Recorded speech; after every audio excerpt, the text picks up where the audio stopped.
Hello, എല്ലാവർക്കും പുതിയൊരു വീഡിയോയിലേക്ക് സ്വാഗതം. ഇന്ന് ഞാൻ വന്നിരിക്കുന്നത് ഞങ്ങൾക്കൊരു കല്യാണത്തിൻ്റെ ഒരു പൂജ ഉണ്ടായിരുന്നു. സത്യനാരായണ പൂജ എന്ന് പറഞ്ഞിട്ടൊരു പൂജ ഉണ്ടായിരുന്നു, കുമിണീസ് മാരേജിൻ്റെ. അപ്പോൾ നമ്മൾ അവിടേക്കാണ് പോകുന്നത്. അപ്പോൾ ആ ഒരു ഓഡിറ്റോറിയം എൻ്റെയും ധനീച്ചേട്ടൻ്റെയും കല്യാണം കഴിഞ്ഞ ഒരു ഓഡിറ്റോറിയമാണ്. അപ്പോൾ നമുക്ക് ആ ഓഡിറ്റോറിയം ഒന്ന് കണ്ടുവരാം. പിന്നെ ജസ്റ്റ് പിന്നെ നമ്മളുടെ കല്യാണം കഴിഞ്ഞ വരനെയും വധുവിനെയും നമുക്ക് കാണാം.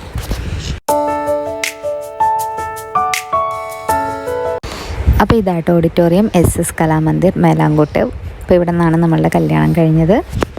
നമ്മൾ പോയപ്പോഴേക്കും പൂജയൊക്കെ കഴിഞ്ഞിട്ടുണ്ടായിരുന്നു. അതുകൊണ്ട് നമ്മൾ ഫുഡ് കഴിക്കാനായിരുന്നു. അപ്പോൾ ചെക്കനും പെണ്ണുമൊക്കെ ഫുഡ് കഴിക്കുകയാണ്. അപ്പോൾ നമ്മൾ നോൺ വെജിറ്റേറിയൻ എന്നല്ല, ഫുള്ളി വെജിറ്റേറിയനാണ്. അപ്പോൾ കുറേ ആയി വെജിറ്റേറിയൻ ഫുഡൊന്നും കഴിക്കാത്തത്. അപ്പോൾ നമ്മൾ ഈ ഒരു സദ്യ ആസ്വദിച്ച് കഴിക്കുകയാണ്.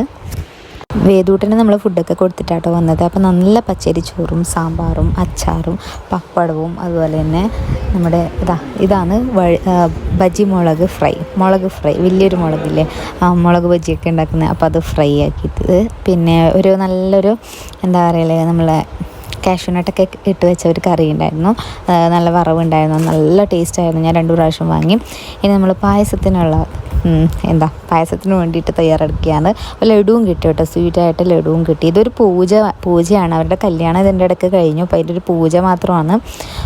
അപ്പോൾ നമ്മൾ പായസം എന്ന് വെച്ചാൽ നല്ല അരിപ്പായസം കേട്ടോ, നല്ല ടേസ്റ്റ് ഉണ്ടായിരുന്നു. കണക്കിന് മധുരവും അതുപോലെ തന്നെ കണക്കിന് ടേസ്റ്റും ആയിട്ടുള്ള നല്ല പായസം. അപ്പം അതൊക്കെ കഴിച്ച് കഴിഞ്ഞിട്ട് നമ്മുടെ ഓഡിറ്റോറിയത്തിൽ നിന്ന് നമ്മൾ പോവുകയാണ്. അപ്പോൾ ഇന്നത്തെ വീഡിയോ ഇത്രയേ ഉള്ളൂ കേട്ടോ. അപ്പോൾ എല്ലാവർക്കും വീഡിയോ ഇഷ്ടമായി എന്ന് വിചാരിക്കുന്നു. അപ്പോൾ വീഡിയോ ഇഷ്ടപ്പെട്ടാൽ ലൈക്ക് ചെയ്യുക, കമൻറ്റ് ചെയ്യുക, ഷെയർ ചെയ്യുക. എൻ്റെ ചാനൽ ഒന്ന് സബ്സ്ക്രൈബ് ചെയ്ത് സപ്പോർട്ട് ചെയ്യുക. അപ്പോൾ നമ്മൾ നേരെ പോയത് നമ്മുടെ ഷോപ്പിലേക്കാണ്. അപ്പോൾ നമ്മുടെ ഷോപ്പിലേക്ക് കുറച്ച് ഇരുന്നിട്ട് നമ്മൾ വീട്ടിലേക്ക് പോയി.